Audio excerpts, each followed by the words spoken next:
বন্ধুরা আজকে সব হাঁসগুলো, হ্যাঁ বেবি যেগুলো আসলো ওই সাইডে, ওই সাইডের দ্বিতীয় অংশে সবগুলো একসাথে নিয়ে আসা হয়েছে।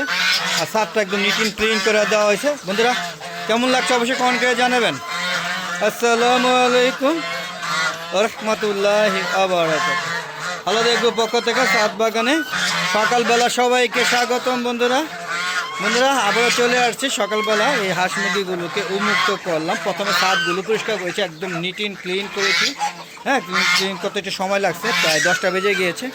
এই সকাল 8টা বাজে লাগছে, এখন 10টা, 2 ঘন্টা পরিষ্কার করলাম ছাদটা। তারপরে সমস্ত ছাদে হাঁস মুরগিগুলো একত্রে করা হয়েছে। বিশেষ করে ওই ছাদে যে বেবিগুলো আসলে দেখেন, এগুলো সব একসাথে আছে। হ্যাঁ, আর পুরান রাজহাঁসগুলো ওদের উপর অ্যাটাক করেছে। হ্যাঁ, যেহেতু ওরা নতুন, সময় লাগবে অ্যাডজাস্টমেন্ট করার জন্য। তো মনে করেন একটা ভিডিও দিই। তো আমাদের দেখেন সকালে কার্যক্রম দেওয়া শুরু হয়েছে। ওদের আজকে আবার ভ্যাকসিন দেওয়া হবে। ওদের আজকে আবার ডোজ দেওয়া হবে, যেটা বলা হয় যে কী বলা হবে, যে চীনা হাঁস রাজহাঁসগুলোকে প্রথমে একবার ডোজ দেওয়ার পরে 15 দিন পরে আবার দিলে ওটা এলাকা কি ডোজ জানি বলে, হ্যাঁ ওটা দিলে সবচেয়ে ভালো। তবে 6 মাস একদম সম্পূর্ণ নিরাপদ থাকে। এই দেখেন এটা বাচ্চা দেখেন, এই দেখেন কেমন কার্য করে, দেখছেন? হ্যাঁ, এরা একজন আরেকজনকে সহ্য করতে পারছে না, অবশ্য সময় লাগবে ঠিক আছে যেতে।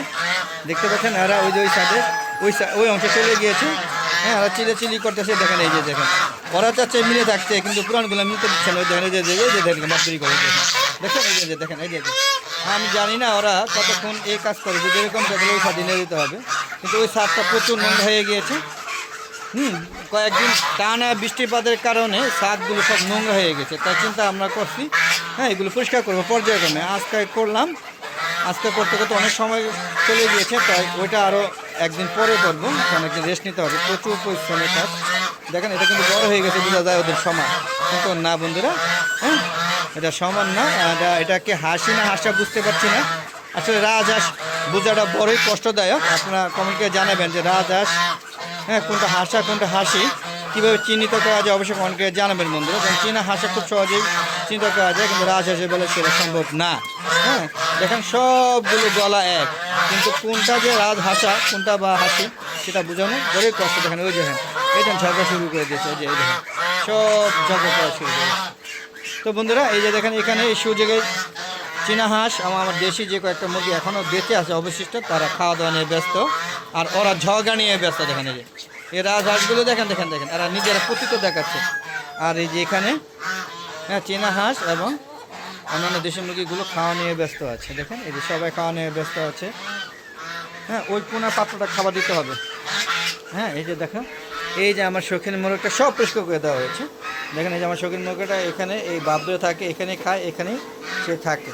যদিও ও অনেক বছর ধরে বেঁচে আছে, ওর পূর্বপুরুষ চাচা কাকা বাপ দাদা ভাই বোন ওর বন্ধু বান্ধব সব মারা গিয়েছে বাটুল বাড়িতে। এটাও পরিষ্কার করতে হবে, এটা সময় লাগবে, এটা 3 দিন লাগবে পরিষ্কার করতে। প্রচুর ময়লা, এই ময়লা ফালাইতে আগে দেখতে হবে কোন জায়গায় ময়লা ফালাবো। তো বন্ধুরা এই 6টা কবুতর ভাগ্যক্রমে ওরা নিজেদের জন্য হ্যাঁ রয়ে গেছে। আসলে সব কবুতর ধরে নিয়ে বিক্রি করা হয়েছে, বুঝতে পারছেন। এখানে তেমন কিছুই নাই। ওখানে ওই যে একটা দেশি 2টা মুরগি, একটা প্রতিবন্ধী আর একটা দেশি মোরগ আটকে রাখা হয়েছে। পাশাপাশি এখানে আর কিছুই নাই, পুরোটা খালি, যেহেতু বিক্রি করে দেওয়া হয়েছে কবুতরগুলো। পাশাপাশি মুরগিগুলো মরে সব একাকার হয়ে গেছে, তাই ছাদ অনেকাংশেই খালি। তো নতুন করে যে কয়েকটা 5টা চীনা হাঁস এবং 5টা রাজহাঁস বাচ্চাদের সক্ষম হয়েছে। প্রায় 100 মানে 2টা মিলে আর 200 উপরে হবে, 120টা মরে যাওয়ার পরে।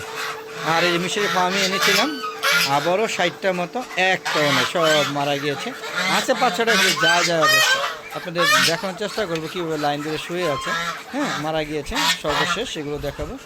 তো বন্ধুরা কেমন লাগতেছে সকালে কর্মকার্য অবশ্যই কমেন্ট করে জানাবেন। আর পরিষ্কার করলে সবসময় ছাদটা ভালো লাগে, সে সময় পায় না ব্যস্ততার কারণে, আর প্রচুর পরিশ্রমের কাজ। দেখেন কীভাবে নাচতেছে, দেখেন চেনা হাঁসটা খুশির ঠেলায় সে হ্যাঁ নাচতেছে উড়া দুরা।